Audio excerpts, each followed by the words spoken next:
প্রিয় দর্শক, আমরা এখন যাচ্ছি আল্লামা সাইদী রহমতুল্লাহের কবর জিয়ারতে। আমরা তার কবর আপনাদেরকে এখন দেখাবো যে তিনি চিরশাহিদ কোথায় হয়েছেন। এই যে দেখতে পাচ্ছেন আল্লামা সাইদী পারিবারিক কবরস্থান। এই পারিবারিক কবরস্থানেই তাকে দাফন করা হয়েছে, এখানেই তাকে রাখা হয়েছে। আমরা কবরস্থানের চারি সাইডটা দেখে নিচ্ছি। এই যে দেখতে পাচ্ছেন এর ভিতরেই আছেন, এবং তার পাশে তার কয়েকটা প্রিয় বড় সন্তানও ছিলেন। যে যখন তিনি কারারুদ্ধ অবস্থায় ছিলেন তখন তার সন্তান মারা গিয়েছিল। এই যে কবরস্থান, পারিবারিক কবরস্থান। হ্যাঁ, আমরা একটু চেষ্টা করছি আপনাদের ভালোভাবে দেখানোর। এটা হচ্ছে মাওলানা রাফিক বিন সাইদী রহমতুল্লাহ, আল্লামা দেলোয়ার হোসেন সাইদী রহমতুল্লাহের বড় সন্তান রাফিক বিন সাইদী।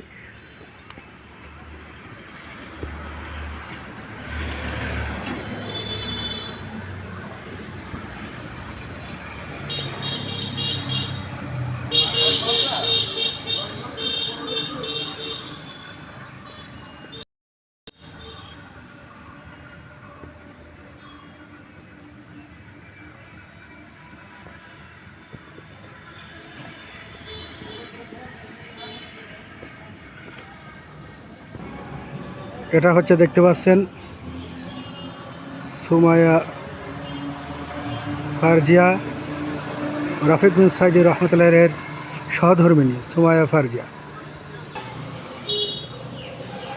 হুমায়ুন কবির সাইদী রহমতুল্লাহ আলাই, ইনি হচ্ছে মাওলানা ইউসুফ সাইদী রহমতুল্লাহ এর সন্তান, অর্থাৎ আল্লামা দেলোয়ার হোসেন সাইদী রহমতুল্লাহের ভাই, এনার কবর। সর্বশেষ আমরা দেখাবো আল্লামা দেলোয়ার হোসেন সাইদী রহমতুল্লাহ এর কবর, তাকে কোথায় কবর দেওয়া হয়েছে। আমরা জানি যে রাফিক বিন সাইদী রহমতুল্লাহের পাশেই আল্লামা সাইদী রহমতুল্লাহের কবর দেওয়া হয়েছে। আমরা জানি রাফিক বিন সাইদী রহমতুল্লাহের পাশে আল্লামা সাইদী রহমতুল্লাহের কবর দেওয়া হয়েছে। এই যে দেখতে পাচ্ছেন আল্লামা দেলোয়ার হোসেন সাইদী রহমতুল্লাহ এর কবর, যেখানে তিনি চিরস্থায়ী শুয়ে আছেন। এই মাটির ঘরেই তিনি শুয়ে আছেন, এখানে তিনি শুয়ে আছেন, পাশাপাশি তারাও আছেন। তিনি দীর্ঘ 13টা বছর জালিমের কারাগারে নির্যাতিত অবস্থায় থেকেও তিনি সর্বদা আল্লাহর প্রেমে মগ্ন থাকতেন, এবং শহীদি তামান্না তার ছিল। সর্বদা তিনি শহীদ হওয়ার জন্য আল্লাহর কাছে দোয়া করতেন। তো আমরা আশাবাদী তিনি যে নির্যাতিত হয়েছেন, যে নিষ্পেষিত হয়েছেন, যে জুলুমের শিকার হয়েছেন, আল্লাহ রাব্বুল আলামিন তাকে অবশ্যই শহীদি শাহাদাতের মৃত্যু দান করেছেন। শহীদ হিসাবে তাকে ভূষিত করবেন কিয়ামতের মাঠে ইনশাআল্লাহ।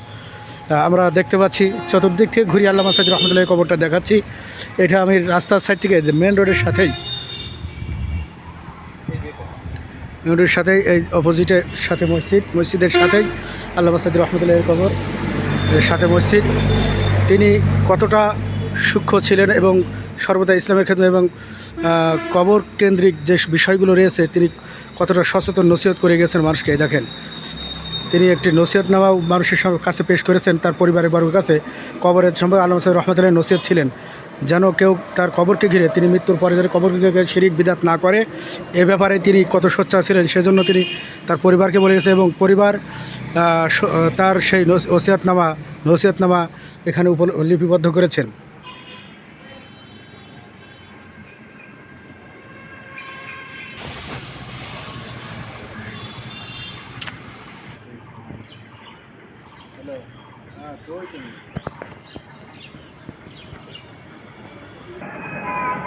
এটা হচ্ছে আল্লামা সাইদী রহমতুল্লাহ পরিপূর্ণ যে পারিবারিক কবরস্থান।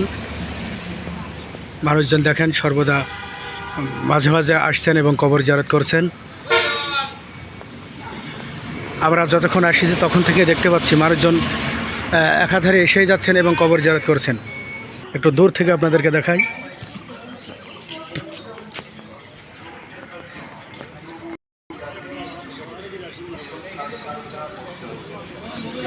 বাইতুল হামজা মসজিদের সাথেই এভাবে মানুষ একাধারে এসে যাচ্ছেন কবর জিয়ারত করার জন্য। আমি প্রায় এখানে 1 ঘন্টা ধরে অবস্থান করছি। এই 1 ঘন্টা যাবত দেখেই যাচ্ছে মানুষ আসছে এবং যাচ্ছে, তার জন্য দোয়া করছেন এবং চলে যাচ্ছেন। তা আমরা দোয়া করব যেন কিয়ামত পর্যন্ত মানুষ এভাবেই তার জন্য আসেন এবং দোয়া করেন। সর্বশেষ আল্লাহ রাব্বুল আলামিন যেন তাকে জান্নাতি মেহমান হিসেবে কবুল করেন, আমিন।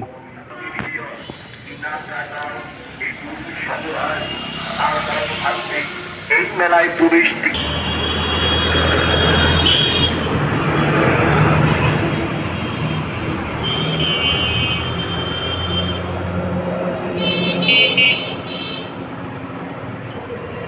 হেফসখানা, এটা হচ্ছে হেফসখানা, আল্লামা সাইদি রহমতুল্লাহ প্রতিষ্ঠা হেফসখানা, উপরে দোতলায়।